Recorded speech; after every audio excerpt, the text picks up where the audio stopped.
Oh, there were a number of personal factors. I'd had 2 years of community college teaching in Iowa at Marshalltown Community College in the middle of the state. I liked it very much. Did not ever really see myself as an academic in the university sense that I would do research and publishing.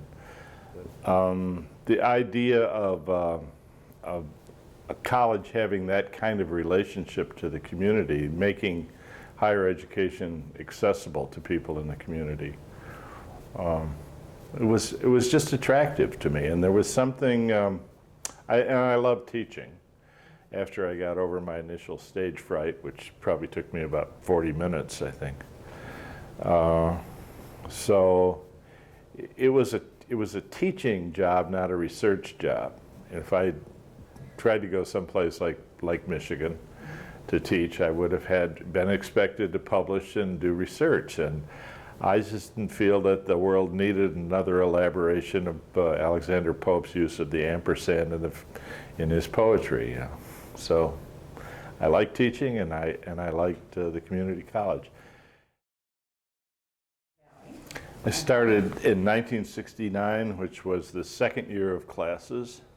The first year, 68, was in a warehouse on 115th Street, I think. When I started in 69, we had a few temporary buildings in the middle of the campus, and my office was in a private home that was still on the property. I had a bedroom, I don't know. We had a kitchen. We had a living room. There were 4 or 5 or 6 of us in the house.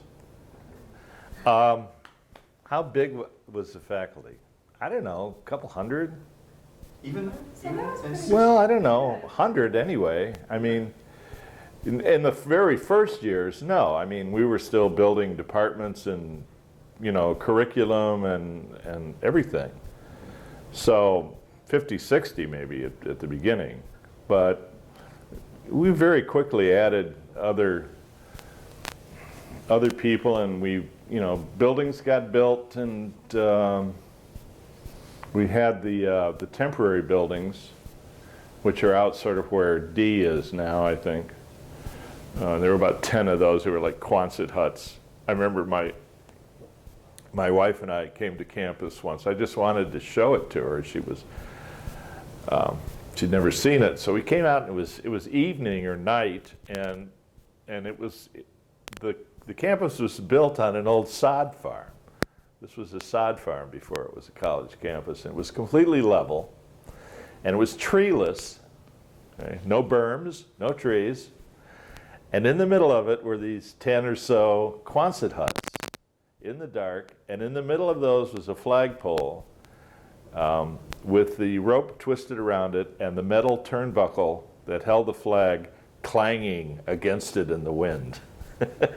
And I said, "This is the campus." And it was kind of like, oh, really? No, it was hardly Etonian. It had a very definite sort of counterculture feel to it, because the college set out to be different. And the college without walls was one part of that concept, and not having departments was another part of that.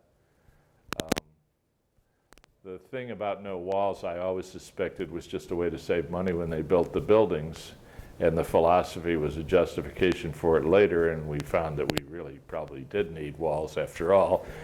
Frankly, it never bothered me. I have a pretty loud speaking voice, and I just held forth. But it did interrupt instruction for a lot of people, so the walls had to come. But the mix of people, that was the buzzword was the grand mix, so that we were encouraged to see each other as all part of the same enterprise, and as a family, perhaps. Yes. When Moraine started, the oldest community college in Illinois was Joliet, but I don't know that there were too many others, and it was a period when the whole movement was really booming. So And I really liked, I didn't know much about this part of Chicago. I lived up in the north part of Chicago, in Evanston and in Wilmette.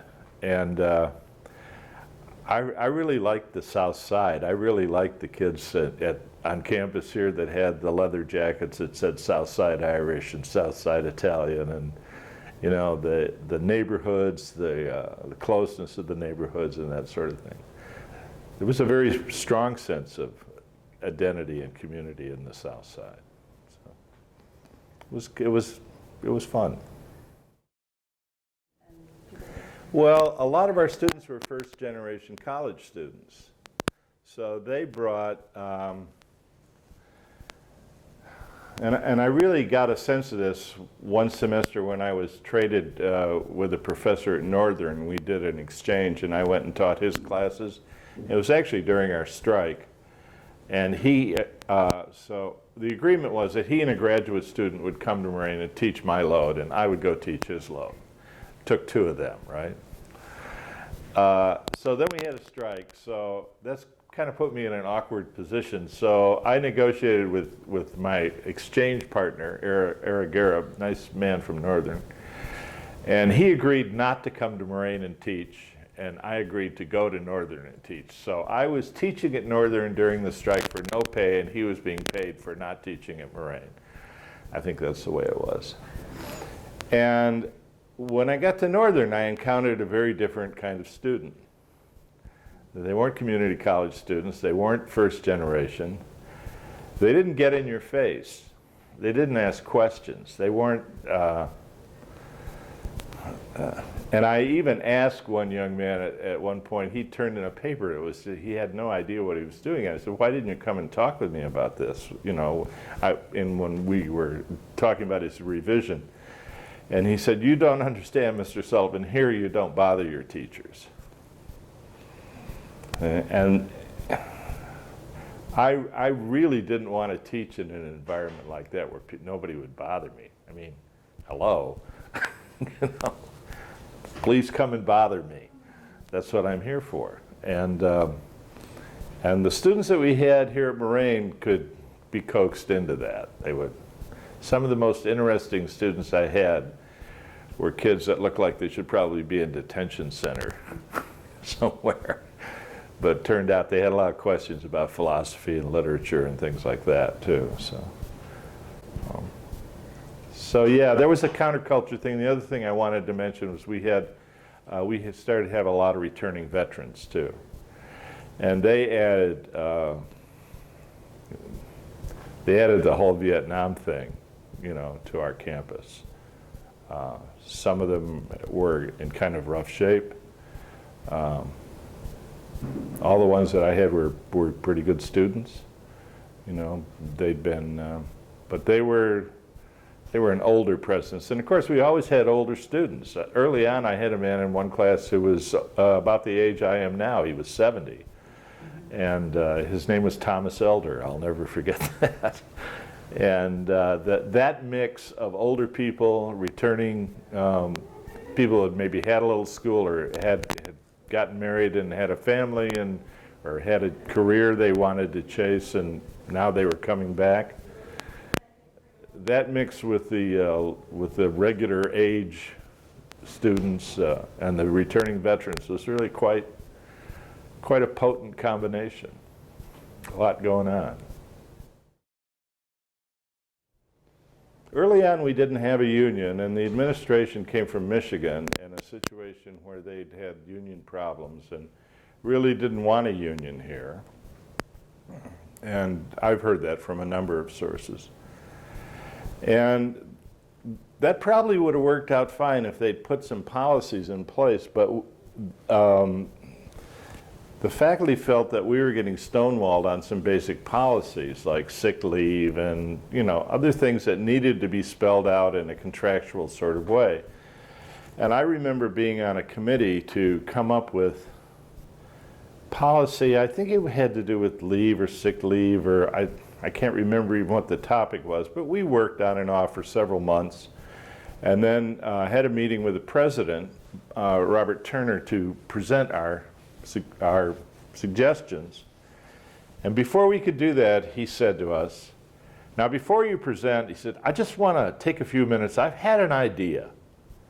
And he took the next half hour or so to outline his solution to the problem we'd been working on and asked us to go back and reconsider everything. And that was a very eye-opening and frustrating little session with the president, because it became clear that the work that we had been doing and taking seriously was not really terribly important to him, and was probably not going to guide any policy decision-making, and that we had been kind of stalled. So shortly after, we had a unionization meeting in Mitch Caper's basement. I think it was it Mitch Caper? Somebody's basement. And I went, and we decided that we needed a union if we were going to have a platform from which to negotiate some of these issues. And we voted for it. And I can't remember if the strike was the first or second contract after that. It came fairly early. And it was kind of a moment when we had to demonstrate that we were a legitimate power. And the only way a union can do that is to strike. Strikes were illegal then for community college teachers. And I learned later from the man who was my dean that he had been told to replace everybody, to have replacements for everybody, and that it was highly possible that we might all have been fired. As I say, I was off at Northern teaching for no pay, and but I attended some strike meetings which were in the church right up on the hill at Keene Avenue and 107th, now a Greek Orthodox church. It was a Roman Catholic church originally, and deconsecrated, I think, when we had our union meetings. If not, it should have been shortly after. The meetings were interesting because they were like any union meetings that I've ever seen in a film. They were like steel workers or dock workers or whatever. You would think a bunch of intellectuals with all the degrees that we had in the room would get together and have a reasonable debate and a good conversation, instead of clenching their fists and shouting slogans, which is largely what we did. So it turns out that where those kinds of struggles are concerned, that education maybe doesn't change human behavior all that much. So we had a strike, and it went on, I don't know, several weeks, and there were picket lines, and I got to walk the picket line when I wasn't teaching at Northern for no pay. And then it was settled, and after that, for the rest of my career at Moraine, we had essentially very amicable relationships with the administration, and contract negotiations. Once or twice would hit a little snag, but they went pretty smoothly. We had good contracts, we had good health care, we had like 3-year packages. I felt settled and secure. But yeah, the union thing, there was a sense of crisis, and as I say, it was illegal for us to strike, not to unionize. That was certified by the appropriate federal agency, but for us to actually call a strike was illegal. And you know, there are stories of tires being slashed and things like that, but I don't know whether to credit those or not. But the mood was tense and, you know, physical and confrontational, and we were, you know, when you get to a strike, I mean, the lines are really clear, you know. Nobody that I know of crossed those picket lines and came in to teach, and I don't think they ever would have recovered from that in the years afterwards. That was a pivotal moment in the history of the college.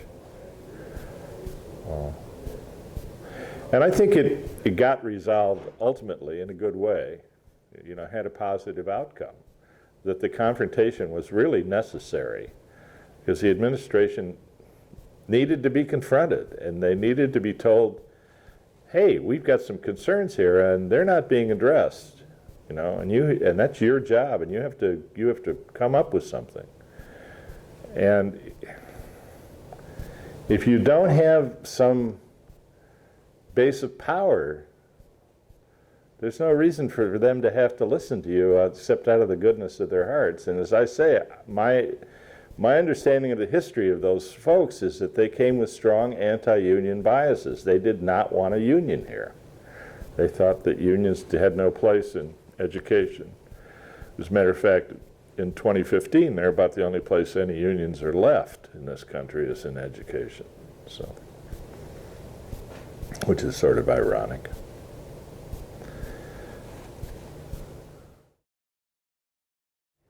Well, Dick was a great influence on me and a friend for, 40 years or 30 years, however long.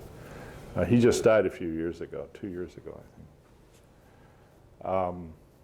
David Bishop, who left eons ago to pursue a film career in California, was another early friend and influence.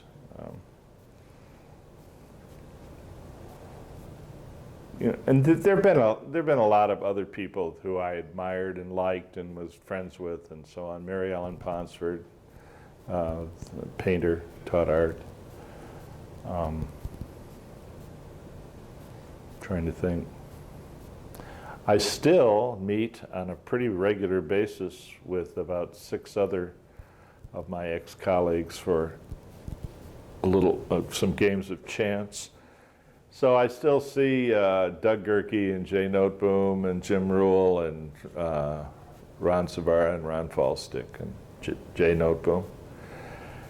And I don't know if it's a function of our age or if it's the truth, but we all pretty much generally agree that we were here during the Golden Age, that it really was a pretty idyllic time, that we had a lot of freedom and authority to create things, and that we were well paid and taken care of in that way, that we had pensions to look forward to, and that they were not at the time controversial. And so there was a lot of really good things about it, and we felt proud of building the college, really.